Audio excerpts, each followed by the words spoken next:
Bruce Moyer here with Aspire Beyond Limits. And I am Angelo Datseris, President and CEO of Leverage Lending Group. And we kind of know each other for a little bit of time. We met how many? Like 17? 2000. It's been a long time. It's been a long time. We made 2000s as I've known this cat. So. Yeah. So I've been in real estate education the entire time, and you've been in mortgage services. I've been in a mortgage broker the entire time. Let's start there. Let's talk about the difference between mortgage broker and a mortgage lender. Okay. That's a fantastic question, Bruce, because it's a very common question. And it's something that people don't really understand, the difference between a mortgage broker and a mortgage lender. Okay.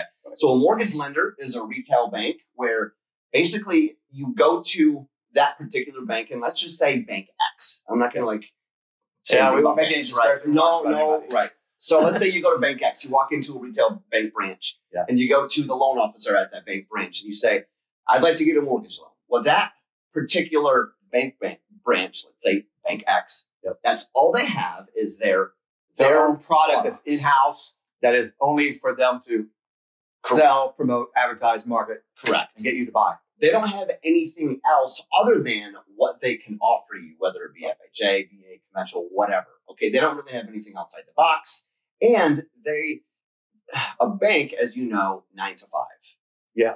And I know my calls and my emails go well beyond 9 o'clock in the morning and well after 5 p.m. Correct. So I love working with Angelo so much that he's my number one mortgage referral to any of my real estate clients. And understanding that I love calling him a mortgage broker because that's what he is. I say it this way, and it may not be your term, but I say that he shops for the client, not shopping for the institution that he's representing.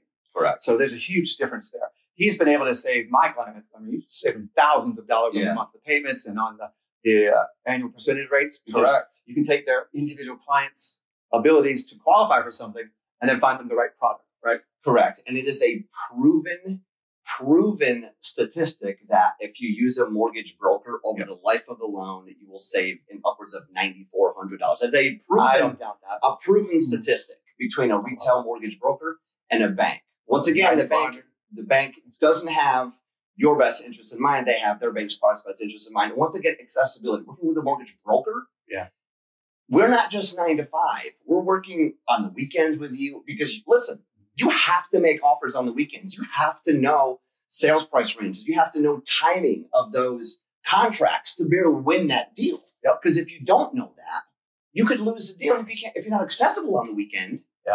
Then you hurt the client instead of helping them. Correct. And that's not a good thing. So while I encourage everyone to shop, I want people to shop because that will just go to show you how much where mortgage brokers are faster, we're cheaper, and we're easier to get a loan with. Our average clear to close right now, it's amazing how fast you go. With an appraisal is 14 days. That's with an appraisal. Without an appraisal, it's 9 days. That's the application, the loan, going to underwriting to finish, and then going to settlement, and actually start to finish. That's phenomenal. And here's one major thing that we are very well known for. That's called CD at initial, closing disclosure at initials. What that stands for. So, Bruce, is there a cooling off period? Yes, 3 days. 3 days. 3 business days. Business days. So let's say you're running tight on for a majority of the lenders, banks out there. They're not going to issue your clear to close until you get that, or they're not going to issue the CD until they get the clear to close. Well, for us. All right, hold on. So he's mentioning the closing disclosure. All the numbers on the documents that the buyer and the seller agreed to. And then what did you say?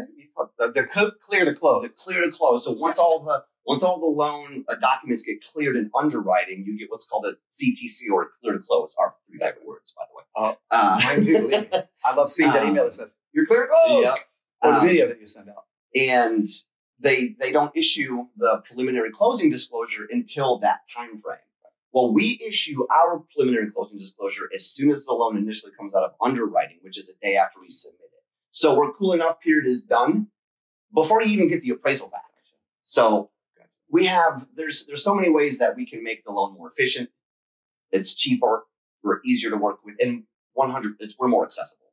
Well, and you have more flexibility because not only are you looking for that all products that you have access to, the client really gets to drive you a bit and say what they're wanting, right? Correct. And so you're more client driven as we are as real estate agents. Correct. So let's say, you know, the client asks, look, I want to have my mortgage payment at $2,300. Mm-hmm. So if we have a 30-year mortgage, oftentimes we hear that. Yeah. So if we have a 30-year mortgage and their payment is, let's say, $2,600, we can customize our loan.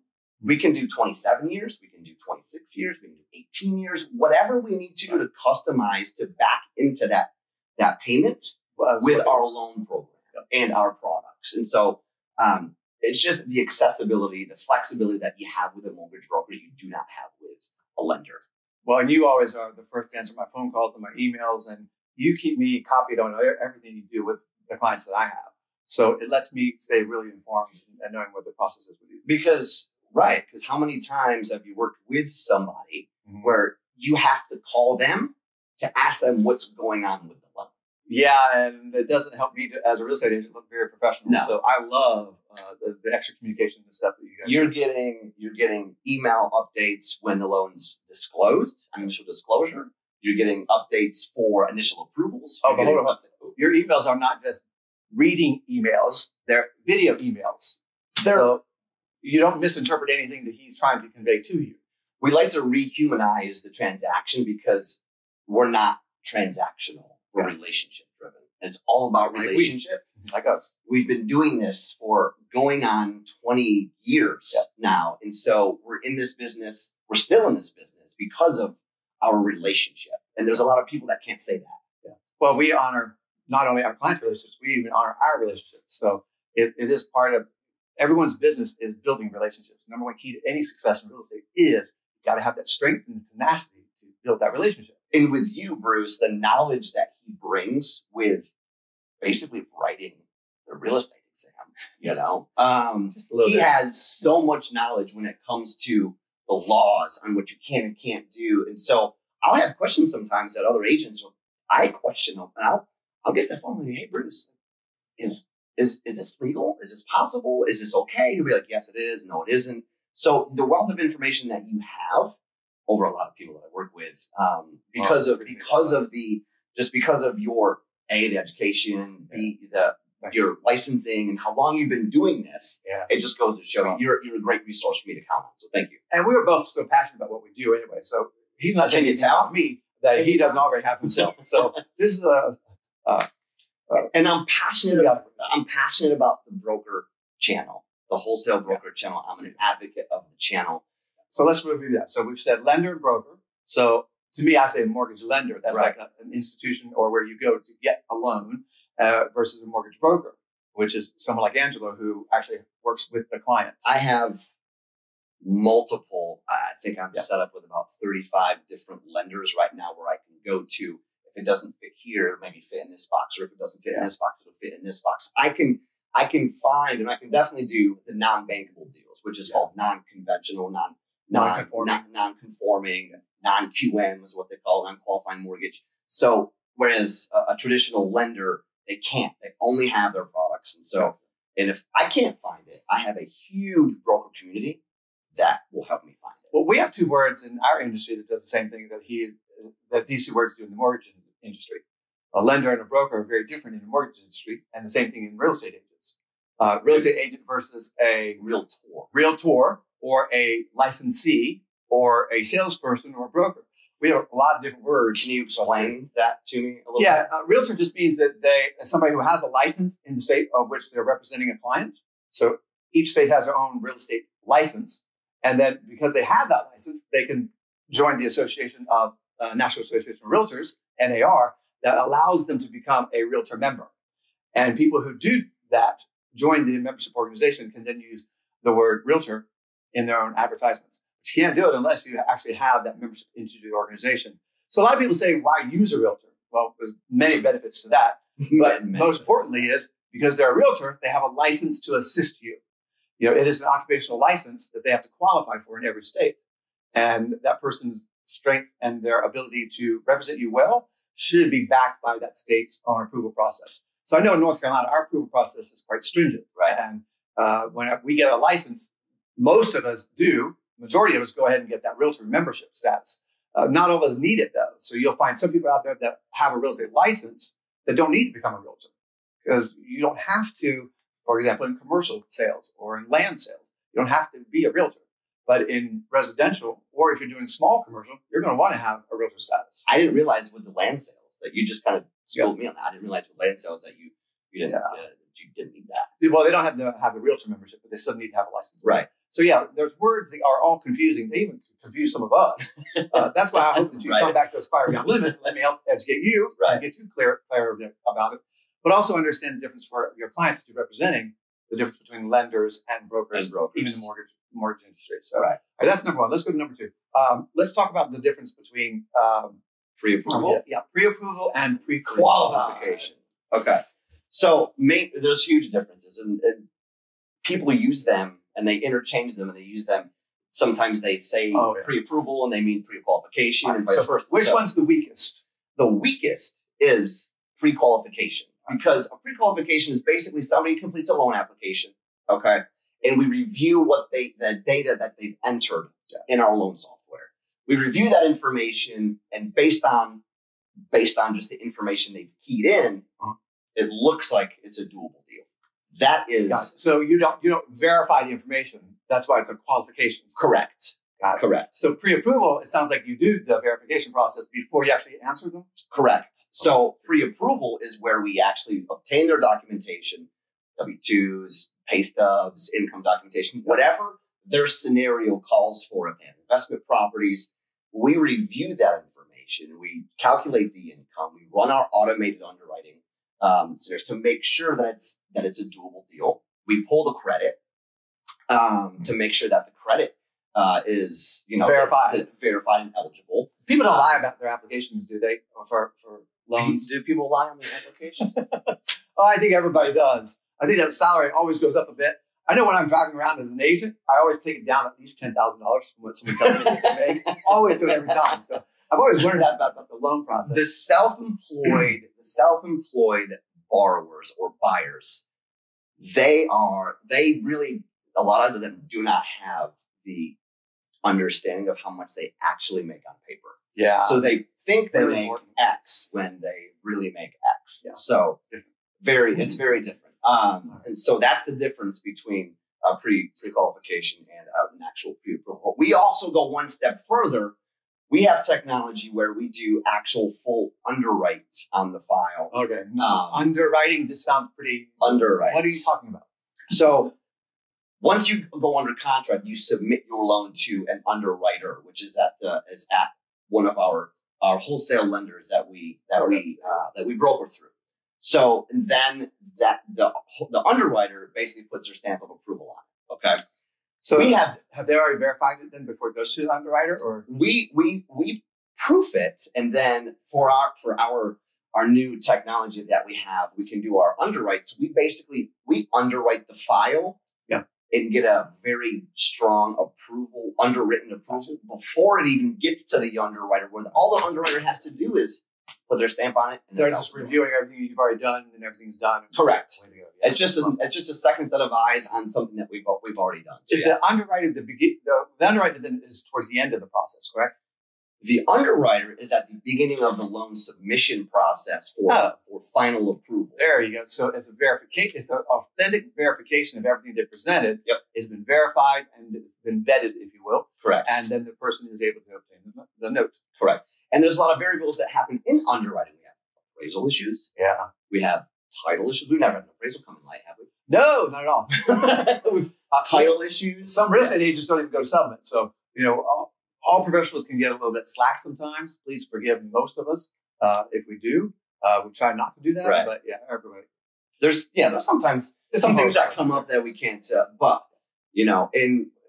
we're local to our community, too. Which that means it's a huge difference than somebody outside from that comes in from for appraisals per se. If somebody comes in from Winston-Salem to do an appraisal or which is an hour and a half away from here. Right. From so they don't know the area. Mm-hmm. They don't know you know, the demographics. They don't know they're not in tune to the actual market. So a lot of variables that come into play while the loan is in underwriting. But rest assured, you know, once that comes out of underwriting, which is a day right now, we had about a 4-hour approval.